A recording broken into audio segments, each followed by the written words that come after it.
just to kind of nutshell what I said, we're looking at the subconscious mind. We're looking at the emotions that have not been expressed. We're looking at karmic past lives, and we're looking at the genetics that are passed down. So that's typically like the areas that I navigate in and looking to support people with releasing their blocks. This is the Entrepology Podcast, the podcast where we optimize the bodies, brains, and lifestyles of entrepreneurs, go-getters, and world-changing innovators. Welcome to the Entrepology Podcast. I'm your host, Dr. Megan Walker. As an anthropologist and naturopathic doctor, I optimize the health and performance of badass women working to change the world as entrepreneurs and go-getters. You know, people exactly like you. Your business, body, balance, and inner badass, these are the themes we are exploring. Before we jump into the interview, I want to invite you to join our free Facebook community, Legacy. If you want to be something amazing, you need to surround yourself with amazing people. The Legacy community is made up of badass women living, not leaving, but living our legacy every single day. We are leaders, parents, entrepreneurs, and innovators collectively committed to leaving the world better than we found it. My mission is to support the health and optimization of these badass superheroes, literally to places we never thought imaginable. If you are on a mission and get it that your health is the key to your unlimited potential, then join us. We are super awesome. You can find us on Facebook at www.facebook.com/groups/BE Legacy. See you there. Anybody who's been an entrepreneur will resonate with this idea that entrepreneurship is in and of itself a spiritual journey. The sheer act of putting something out into the world and hoping that people pick it up creates so much awareness around the blocks and the self-work that you really need to do to get your idea and your capacity for impact out there. It is for this reason that my guest today does what she does. Jen Mavros is a modern-day spiritual messenger. She's an incredible woman with a very diverse background as it pertains to understanding the blockages that are holding us back from being our best possible selves.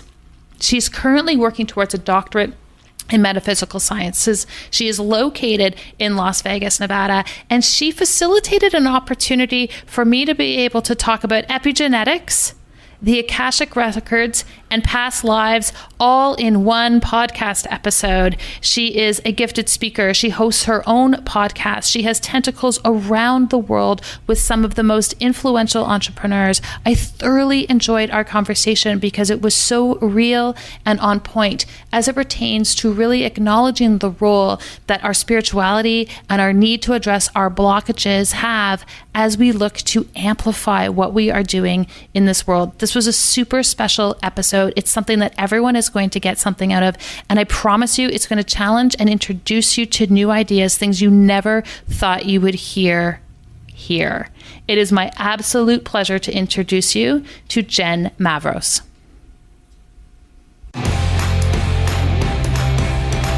Jen Mavros, welcome to the Entrepology Podcast. Hey, love. How are you? How's it going? Thank you so much. Yeah, I'm so excited to have you here. So your mission in the world is this notion of loving humanity forward. And this is the kind of purposeful idea that really resonates with me. Can you share with my audience a little bit more about who you are and the journey that got you to this point in your career? Oh, yes, I can. Thank you so much. Well, like who are we, right? That's kind of like the open-ended question of that's always changing and shifting and evolving. But who I am in this moment with you, my friend, as a modern-day spiritual messenger and entrepreneur. Really, I'm just here to support people in their own journey, in their own soulful journey, and that has many different layers and levels and so forth. But basically, like the loving humanity forward, that's my mission. That's my jam. That's what I'm here to do. And I think it really kind of started actually when I was in my corporate job. I live in Las Vegas, Nevada. So I worked on inside of many of the casinos on the Strip. And so I just started to feel like this kind of deeper calling happening. And there's just this deeper like underbelly that was really kind of yearning for more in the space of wanting to be able to contribute outside of myself. Because I felt like as an employee, I felt like I was just kind of a part of the rat race, just taking and going, from work to clocking out to going home. And I didn't feel like this deeper purpose in my life. And then enter into my business, starting as an entrepreneur. I have to say that the Loving Humanity Forward mission was given to me over a span of time, and it was something that was given to me. I don't think that I love sat that there. Language. Yeah, and I don't think I sat there and kind of conjured that in my brain. It was really through the spaces of inspiration and insight from the universe and from the higher power, and realizing, for me, that most recently being spiritual, being a soulful individual who shows up in the world today, being spiritual wasn't just enough. Just talking about things weren't enough. And how are we really going to begin to support humanity in making the shift and this shifting out of this, like what I like to call kind of this older paradigm that we've been living in, where we need so much healing and we need so much love. How can we then begin to shift out of this? And so Loving Humanity Forward is like this overarching mission that I believe supports people in actually taking action, putting action under your feet to really support that shift and support that change in seeing a more loving world to live in. I have a few questions that come out of there. One is about Las Vegas, and we're gonna come back to that. But it was interesting because you said, this idea and this mission was given to you. And as you said that, I'm like, I heard that somewhere this morning. And I was like, I was listening to your podcast this morning. I was like, where did it come from? I was like, that's actually funny. And the idea, and I don't remember the guest you were interviewing, but it was this notion of, imagine it wasn't you who created what you were doing in this world. Imagine it was the mission that was given to you. And I think that's such an empowering framework to be able to start to look at. It's a different, I think, physiology than, I just thought of this myself and I'm hoping people like it. But if you view it as this mission that you're given and you have to put out into the world, it just has so much more power to it in a really positive way. I love it. Yes, the divine mission. Yes. I believe that as human beings, we are the things that light us up, the things that we get excited about, the things that we think about all the time. I believe that those are the kind of like the gateways into what living in your purpose and passion is all about. And so following almost like those divinely dropped breadcrumbs, I believe leads you into to really being able to download what that is. And so for me, that's kind of how I describe it, like as a download, like I'm downloading from the universe. What is it that the universe is seeking to express through me? And I believe that, that's what that is, that my Loving Humanity Forward, that's what is seeking to be expressed through me. So great. So we're going to talk about vibration. We're going to talk about spirituality. But before, as my segue to that, you mentioned that you live in Las Vegas. I do, yes. Okay, so I'm going to Las Vegas for the very first time next month. Nice. Okay. And here's my thing. I had always put off going and I had avoided going because I was like, I just don't feel like it just doesn't vibrate the right way for me. And then I would suspect that you are just highly tuned in to these vibrational pieces. So on that note, can we just talk for 1 second about the vibration of Las Vegas, because I think there's multiple levels here, and it's going to segue to those other components, but it surprised me when you said that. So I don't have a question. I'm asking you to comment on that. Yeah. Oh yeah. No, totally. And yes, you're absolutely right. So I certainly feel into the energy of spaces, the energy of, environments and so forth. And I can definitely say that casinos and kind of like the more debaucherous side of Las Vegas, those are not resonant with me at all. In fact, sometimes I'm actually what's called a highly sensitive empath, which means not only am I navigating in my own emotional space and my own inner landscaping, but I'm actually feeling other people's stuff that I come in contact with. And I'm also feeling the energetics, like spaces, the vibration of energy that actual places hold as well, from what's happened there in the past and what's happening in the present and so forth. And so it's definitely been something that I've had to navigate through as I've become more sensitive, which I kind of believe, at least for me, the longer I go down my spiritual journey, I find myself being more sensitive. And I don't think that that's a bad thing. I actually think that that's like a superpower, because we have so many desensitized people who are on autopilot. We need more passionate, empathetic people thriving in the world. And so, I definitely have like my boundaries when it comes to being in Las Vegas. And I have, certain little like techniques that I do when I go into kind of like the heart of gambling and debauchery. But Vegas is not all about that either. I mean, the one of the reasons I was most attracted to it when I moved here, probably, about like 12 or 13 years ago, was I loved the night aspect. I'm actually a night person. I thrive at night. And so I come from a really, really small town where everything closes down at like 7:00 at night. And so I was really attracted to this openness of 24 hours. And so I loved the restaurants. I loved the shows. I loved all the tours. Like that's actually what attracted me to Las Vegas. And so I definitely have boundaries for sure when I'm navigating on the strip itself. But I live in a really beautiful green, if you can believe that. There's actually green over in my neighborhood, being in the desert. It's just like any normal kind of family location. So it definitely feels different over where I live. Okay, I'm excited to go now. I'm going to open myself up and protect where needed.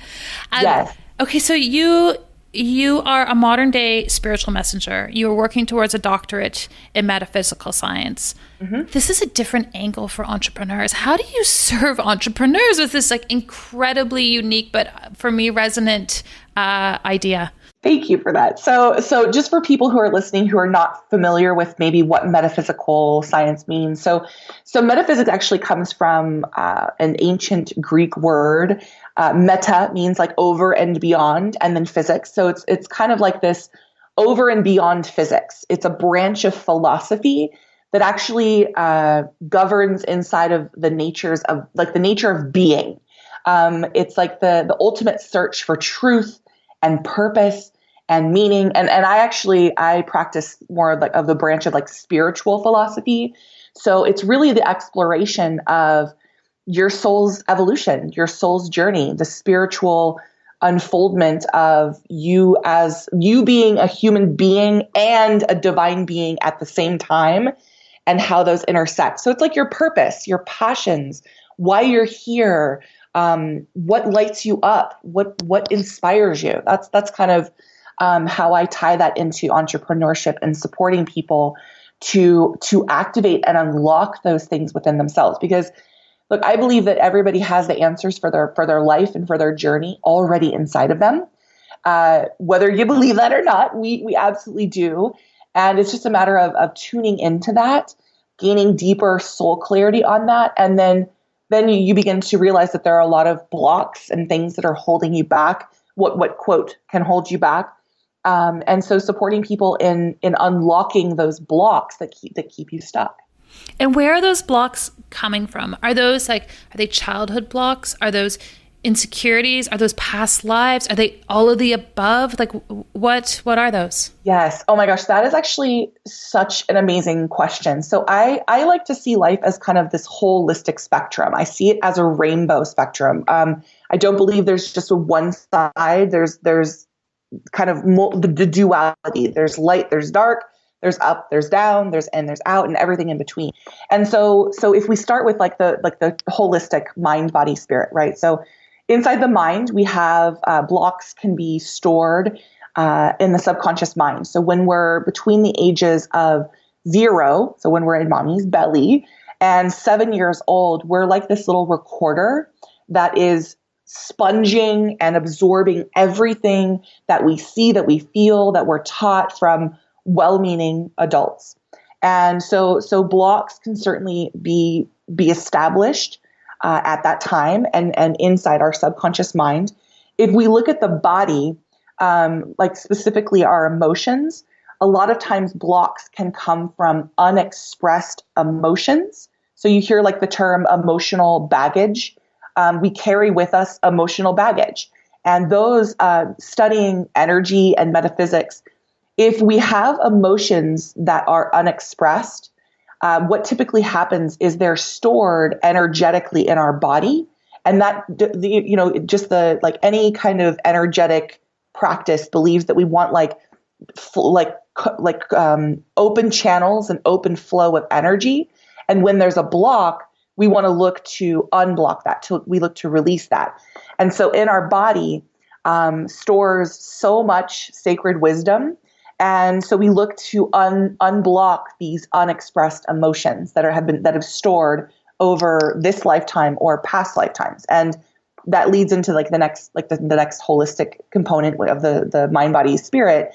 Is there's also, I believe in, past karmic history as well, looking at past lives, whether you believe that or not. It's almost like things are imprinted in your soul, and you carry the things that you've experienced in past lives with you through each lifetime. And then also, if you look at epigenetics, which is basically looking at genetic things that are passed down. So things that are passed down in your lineage of ancestry. So your parents passing things down to you, grandparents, great-grandparents. So it's really kind of like this huge spectrum of things. But just to kind of nutshell what I said, we're looking at the subconscious mind. We're looking at the emotions that have not been expressed. We're looking at karmic past lives, and we're looking at the genetics that are passed down. So that's typically the areas that I navigate in looking to support people with releasing their blocks. I just about lost my mind on this side of the conversation when you had past lives and epigenetics in one paragraph. I was like, this is too perfect. This is too perfect for me, because those ideas are just they've been on the tip of my mind. But epigenetics is something I talk about in my practice so often. But sometimes for my audience, clinically, talking about past lives in the same paragraph doesn't necessarily always happen, even if I'm thinking it. Sure. So I love that. How do you get people to tap in to these things? Because I think a lot of us become aware that we're like, I got a blockage here.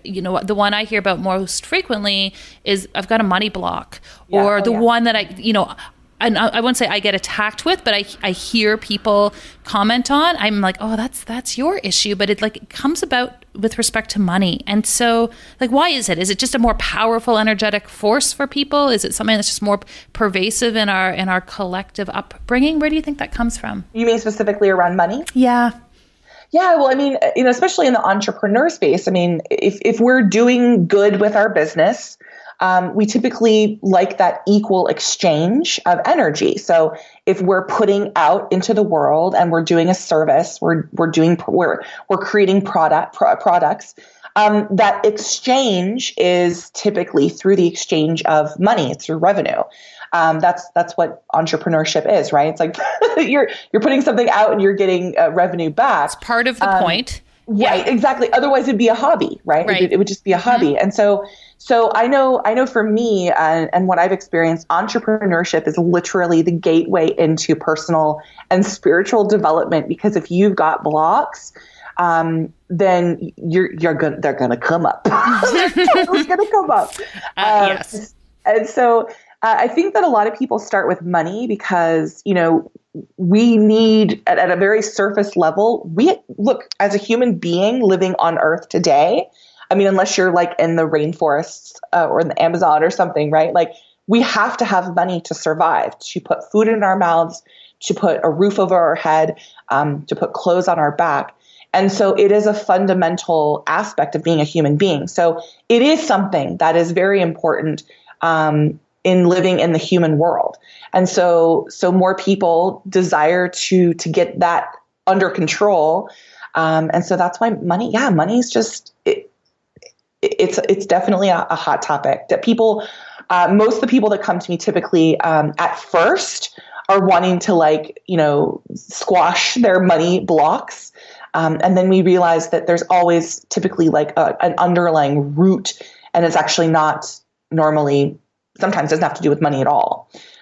So yeah. It's just the first place we tend to see that symptom. Yes, the symptom. Yes, exactly. Mm-hmm. And how do you work with people to remove those blocks? Like, what modalities or tools do you leverage when you're working with clients?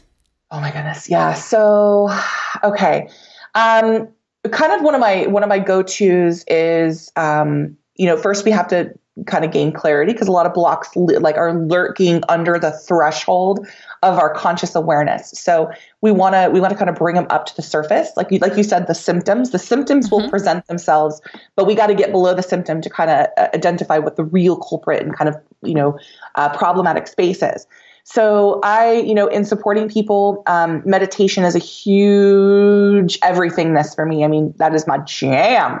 And so typically when we are going into meditation, that's where we can actually physiologically begin to rewire our subconscious mind. So how can we tap into that going into or coming out space to put in something that we would rather believe, a belief set that we would rather have, rather than this belief set or this block that is holding us back or keeping us stuck, instead of perpetually looping that belief over and over and over and over again.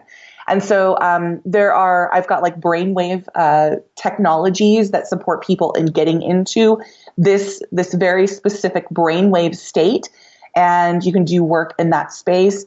Also, EFT or tapping is another really great thing as well.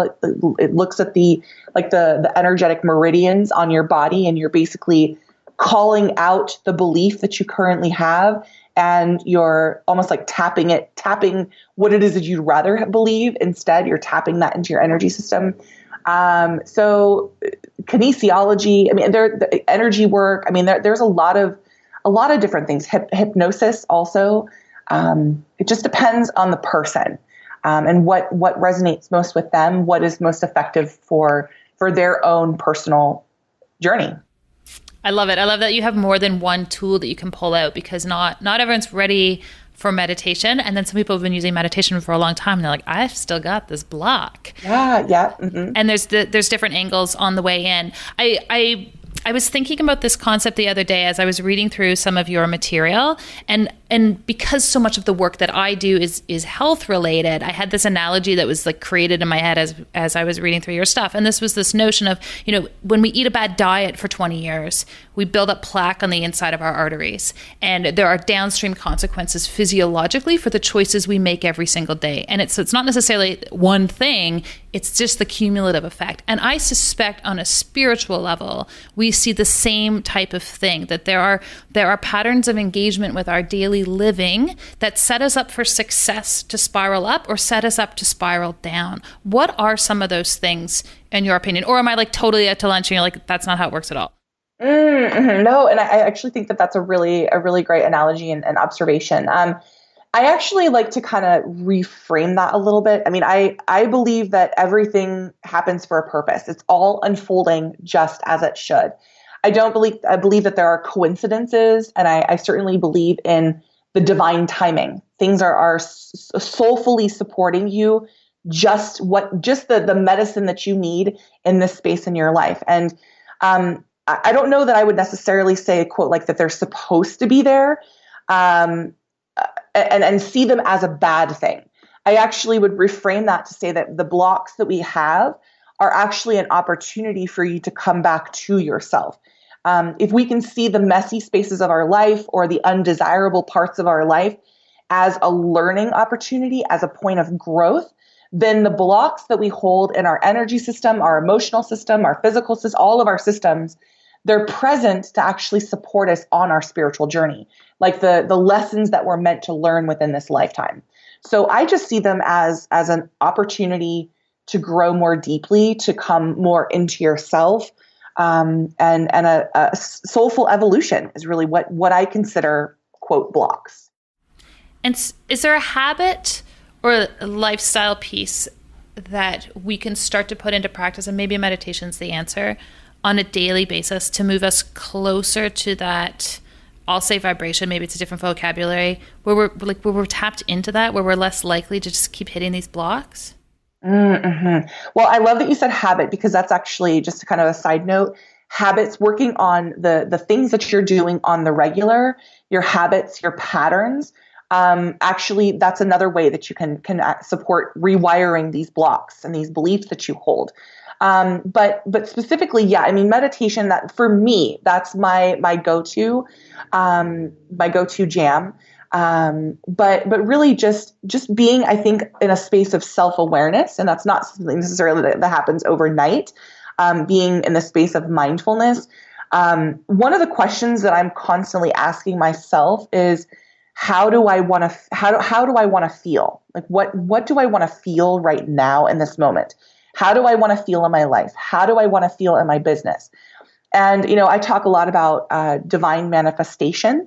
And divine manifestation is all about like being in alignment with that which you are looking to co-create with the universe or call into your life.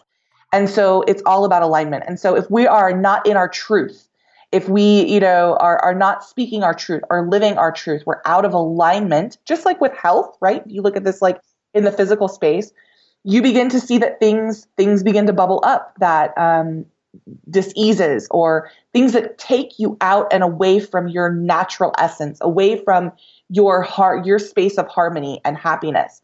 And so if we can recalibrate that and have this space of mindfulness and self-awareness of, how do I want to feel?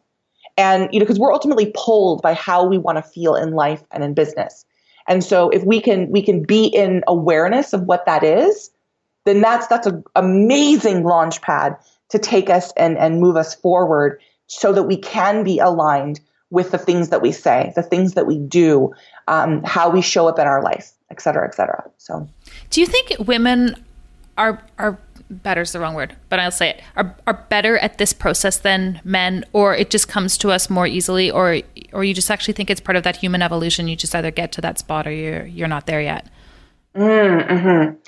So this is kind of like a gigantical question, but just are women better than men, Jen? That's not what I'm saying. Oh my gosh, no. They're different. They're very different. If you look at the space of like what's called divine masculine and divine feminine energies, divine masculine it doesn't mean that someone's like more manly than a whatever. It really means like it's the process of going from point A to B. It's execution. It's more logical and linear thinking. And the divine feminine is more of this introspection. It's more going within to the unknown spaces. And I believe that as just from what I've experienced, I can only go off my own experiences, speak from that space. We have a tendency to have a bit more practice in this. And so it's not that men are less than or women are better. It's just a different way of navigating. So did that answer your question? Like, I know it's kind of it's a huge question. So yeah, it is a huge question, and I'm always fascinated with the way that different people tap in different ways, and it has been my observation in practice that men and women not only tap in differently. I just find women they tap in sooner. But once anyone sort of crosses that threshold, they've crossed that threshold.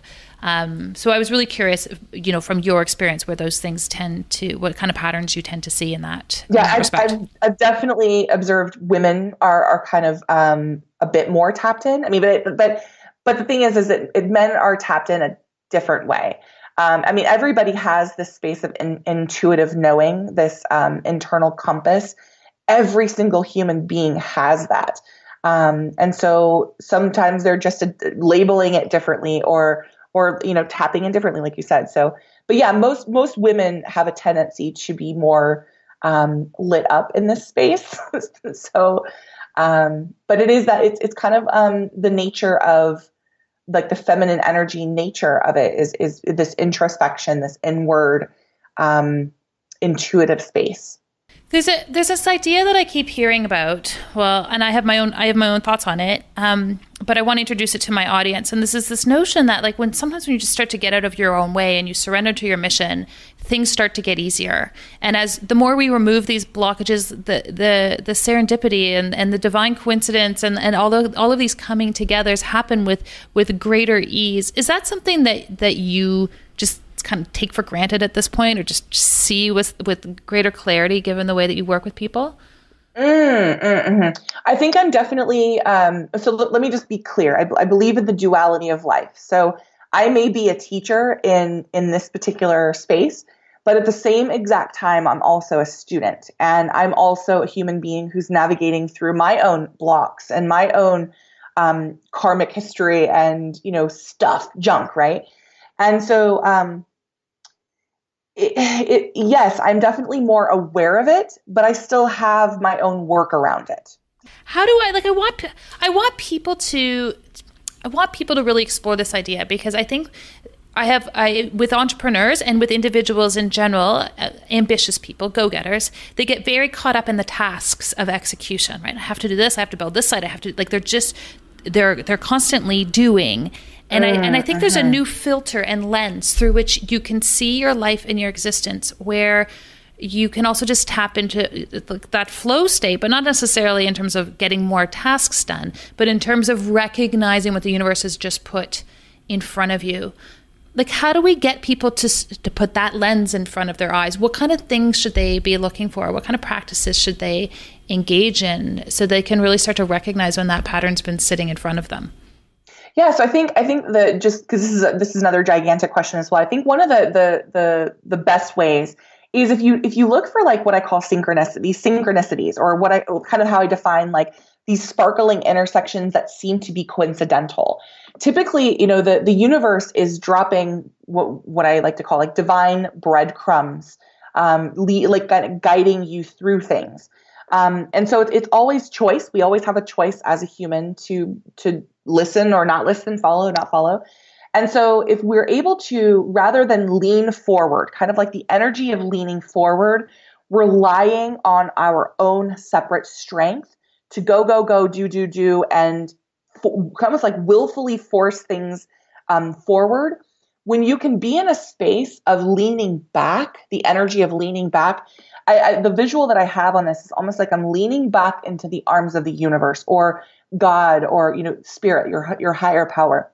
You almost then, as you're leaning back, you're in this space of surrendering and openness, so that when things cross your path, you are more open to see them. You're more led by inspiration. The things that light you up, the things that you are excited about, those are typically the like I mentioned earlier, like the spaces that you can move into that will help you in this. For me, again, back to meditation, just being in that space of self-inquiry, being in that space of just pausing and being quiet. Because yes, you're absolutely right. We, especially in the female entrepreneur space, we've been trying to squeeze ourselves into a box of what I kind of like this wounded masculine energy. We're trying to squeeze ourselves into boxes that don't fit as entrepreneurs.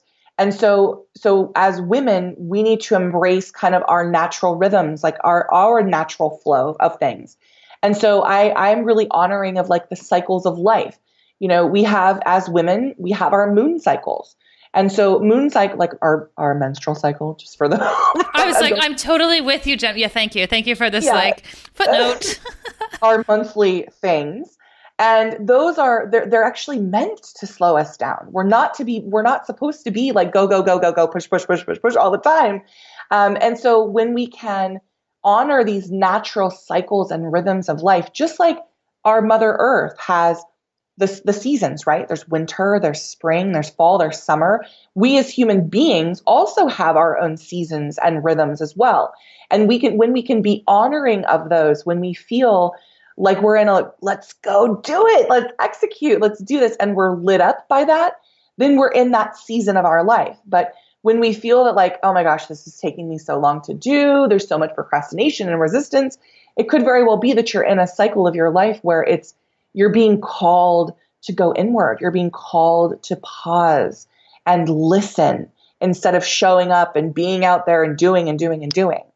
And so, the flow space is a magical space. I mean, it's this manifestational, like infinite possibility space. And a lot of times I see people, women resisting what's really calling them, what's really sitting on their heart because they have deadlines, because they've got things in motion, because they think they're supposed to have this done. But when you can listen to your natural rhythms and cycles and seasons of your life and really honor how you're feeling in that moment, that's when things unfold in a really magical way so that you can be in the flow space rather than being in this uphill, resisting, battling, trying to move forwardness. So hopefully that shed some light on that. It's amazing. And I would say too, sometimes these things are in front of us and it's just having the courage to step in to that when it shows up in front of you and having that courage ready to go. Yeah. I find that with women very often, they're like, you know what? It's like all lined up. And as soon as I have complete competence and confidence, I'm going to jump into it. And I'm always trying to encourage them, like, courage comes first. It's what gets you to the competence and the confidence. But I love what you're saying. I have a question for you, and I have zero segue towards it. And I was trying to figure out how I was going to get there. And I'm like, I don't have a clear path. So we're going to jump sideways because I really want to talk about this. And that is Akashic Records. Yes. And as I was going through your stuff, I was like, I love that the term Akashic Records and the concept is on your site in addition to talking about entrepreneurs. Can you talk a little bit about what the Akashic Records are and then how you connect this to the individuals that you work with and how that phases into their journey? Yeah, no, definitely. So the Akashic Records is kind of like this energetic space. So it's not an actual space that I'm going to get in my car and drive to later today. So it's this energetic. I hope not, anyways. Yeah, right. This energetic space that it's kind of like if you think of like a library. And typically what happens is in this space, this library, it holds all of the wisdom and knowledge and truth for an individual's soul. And this is not just, and if we go into the metaphysical space, it's not just looking at this present lifetime. So like who you are right now, Megan, who I am right now as Jen. It also takes into an account, all of the past lives, all of the generational things that we were talking about a little bit earlier. And it also, if you want to go way, way metaphysical and way woo, it looks at different dimensions and different, just goes far when we're looking at that whole thing. So it's really just kind of like this collection of sacred wisdom. And so and now here, and I want to be completely clear, anybody can access this information. It's not like you have to have some person to go through to get this information. That's something that I'm like super, super clear on because like we see way too much of that. And, especially in like the religious space, we feel like we have to have a pastor or a father or to get to our higher source. Like when it's actually, it's in us as well. Like we've got the capacity to tap in as well. And so, so really supporting people on their journey. What I do as kind of like the facilitator of this is because it's like a muscle. It's a muscle that we begin to work out. We strengthen. It becomes more limber. It becomes like that muscle memory, right? In the physical space. So this is something that I've practiced. So it comes a bit easier to me. And I'm way open to it as well. And so what happens is when people come to me, they're wanting to know like on a spiritual level, kind of like what's going on. What I do is with their permission, I go into a meditation. I go into the Akashic Records and I ask permission to give this person who already knows this information. They already know it. But sometimes when we're in the middle or a mess of something, it's harder to hear or see what's really present because we've got kind of like that laser focused of whatever else is on our brain. So with the permission of all that is, I in essence extract or pull into my awareness what this person needs to know at a soul level. And most of the time, it always has to do with love. It always has to do with love. Maybe that's not spoiler alert. Right? Yeah. Most of the time it's like people have this I am not enoughness disease going on where they feel they're not enough, or they feel that they feel like they're unloved. And typically it has to do with love. And so for me, being a facilitator of loving humanity forward, that's my jam. That I believe is certainly one of my strong suits. Like literally, I just want to freaking love people like that. I just want people to know that they're loved, and I want to love on them, and I want them to know how absolutely magnificent they are. And so I then take what I download and I share this with them, and then I support them in moving this information that resonates with them forward into their life, into their business, and go from there. So hopefully that's again, nutshell. Amazing. I know. I'm like a 30,000 foot kind of person. Yeah. You may have noticed. I love it. I want to thank you for giving me the opportunity to talk about past lives, epigenetics, and now Akashic Records all in one episode. I'm like completely pumped. Did you grow up with these ideas being just like part of the common vernacular? It's part of how I grew up, so it normalized it. So I'm always curious about other people's journey. No, actually, I grew up in a very religious home, and the things that I talk about now, actually, I think in most religions, being that it's misunderstood, a lot of people probably think it's like voodoo or like weird magic stuff.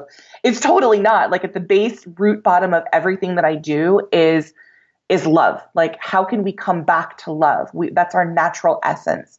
And so how can we return back into that rather than living in this fear space?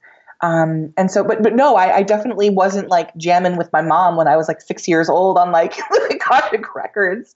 So this is something that's definitely, it continues to, present itself to me. And I just go with what feels aligned and what I feel called to learn more about the different bodies of work and integrate them into my body of knowledge. So what do you want your legacy to be?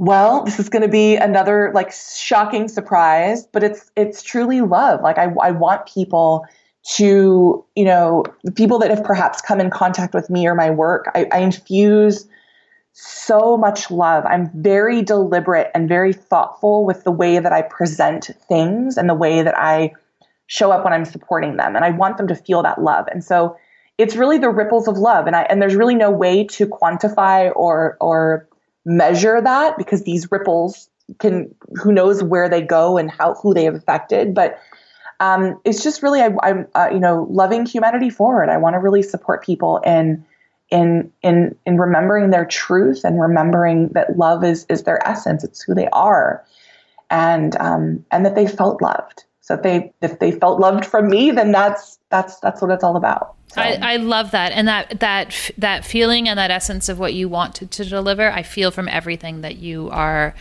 saying and delivering to the world. So thank you for that. Oh, thank you. Each month, I'm featuring a new anthropology quiz to help you unlock and uncover some of the physical performance blocks that may be holding you back from your true potential. When you know better, you can do better. To learn more or to take the quiz, head on over to meganwalker.com/anthropology quiz. This is a really great place to transition to the last part of our interview. And this is a section of the interview that I call our KPIs. So just like we would have KPIs or key performance indicators in a business, I also believe that we have them with respect to how we live our lives and how we feel about our health on a daily basis. So nothing to do with business, totally to do with self-care practices. Can you indulge me for 6 quick questions? Sure, but of course. Are you ready? Has anybody ever said no? Well, they did the time I joked that they were math questions. There was just this awkward silence. And I was like, I'm joking. You can't see my face, so you don't know that I'm teasing. But no, you've got these. I know you've got them. Okay, first question, Jen. Do you have a consistent morning routine? And if so, can you share? Yes. So I have a tendency to do things backwards. I always have. Love it. And so being a night person, I actually gradually kind of come into my body, come into the awareness of life in general. And then later on, like I actually do my work at night, actually through the night, like in the wee hours of the morning, because as an empath, it's quieter for me, energetically. And so morning would be like 10 a.m. It's typically when I start to roll out of bed. It's this gradual space of meditation, like just kind of this self-inquiry. I do a lot of self-inquiry, of contemplation, I'm not the kind of person that like gets up and like, yeah, let's do this, let's go. I ease into my day. And then later on, I'm like, yeah, let's do this. Let's pump this out. What's going on? So for me, this contemplation, brushing my teeth, that's essential, and meditation. It's great. Fiction or nonfiction? What are you reading right now? Oh my goodness. Oh my gosh. I literally have a bajillion different books that I have open. I can't even remember the name of it. I apologize. But it's the newest one with Deepak Chopra. I can get you the name if you're interested. Because I have my own podcast, and I'm sure you may experience this. I interview a lot of authors, and so I have like 500 million books. Yeah, I get it. On my book, and I chisel into them. I'm not a start and finish kind of gal. Like I go where I feel led. So I don't have just one book that I'm like cracked into. Yeah, I get you on that. I'm audibling everything. Like it just I love Audible. Right? It's just as I go along. One of the ones that that just kind of popped up when you mentioned Audible is the one that's kind of on repeat for me is Neil Donald Walsh's most current book in the Conversations with God series. That to me was like, oh yes, thankfully somebody's totally talking about this, and it has to do with like this unseen world and the metaphysical space, and so that's on a constant repeat for me when I want to tune into and remember.